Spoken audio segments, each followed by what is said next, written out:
ឆ្នាំនេះពេញកំឡោះសម្រស់ក្រនបើមានក្លើរាប់អានកំឡោះភូមិភាគឦសានមិនដែលជីងឡានជីងតែដំរីក្នុងចិត្តគិតជាឆ្ងល់ចង់ស្គាល់ស្រុកដតីលាស្រែពុកម៉ែតាយាយលាព្រៃរៃទីទុយ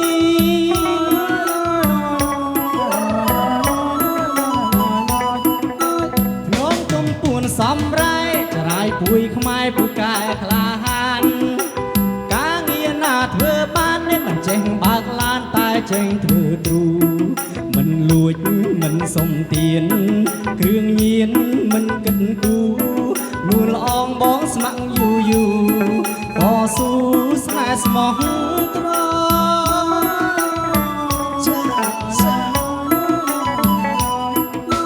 មកដល់ក្រុងភ្នំពេញនេះព្រលឹមព្រឹកមិញទិញបានអ្វីខ្លាំងការងារថ្មីនឹងចាស់នេះវ៉ាន់ច្រើនណាស់វាខ្វះតែលុយតម្លៃមានកំណត់តែឡត់ខ្ញុំវាអុយថ្ងៃនេះឡាក់ឆុងហុងស៊ុយអង្គុយធ្វើមុខជូ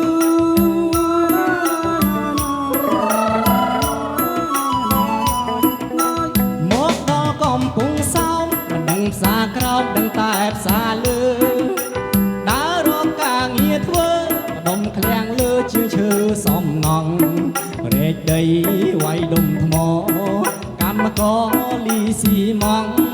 សន្សំបានលុយមួយថងទិញកង់ជីទៅស្រុក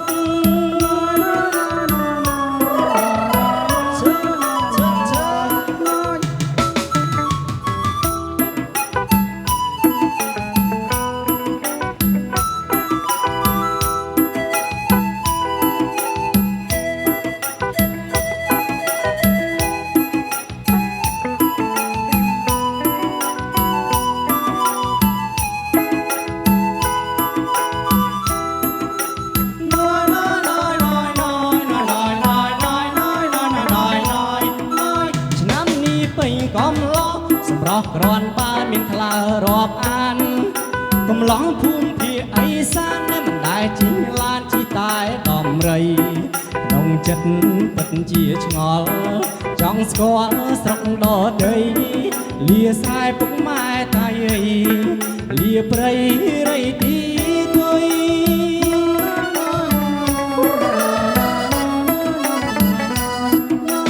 នំទុំពួនសំរែចរាយពួយខ្មែរពូកែក្លាហានការងារណាធ្វើបាននេះមិនចេះបើកឡានតែចេះធ្វើទ្រូមិនលួចមិនសុំទានគ្រឿងញៀនមិនគិតគូនួនល្អងបងស្ម័គ្រយូយូតស៊ូស្នេហ៍ស្មោះត្រង់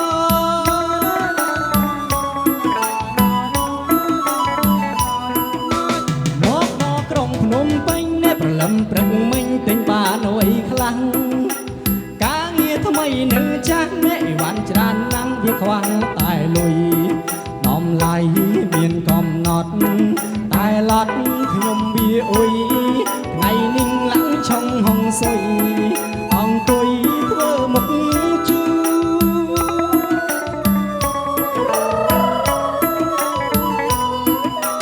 មកដល់កំពង់សោមនេះមិនដឹងផ្សារក្រោមដឹងតែផ្សារលើដើររកការងារធ្វើដុំឃ្លាំងឈើជាឈើសំណង់រែកដីវាយដុំថ្មកម្មករលីស៊ីម៉ងសន្សំបានលុយមួយថង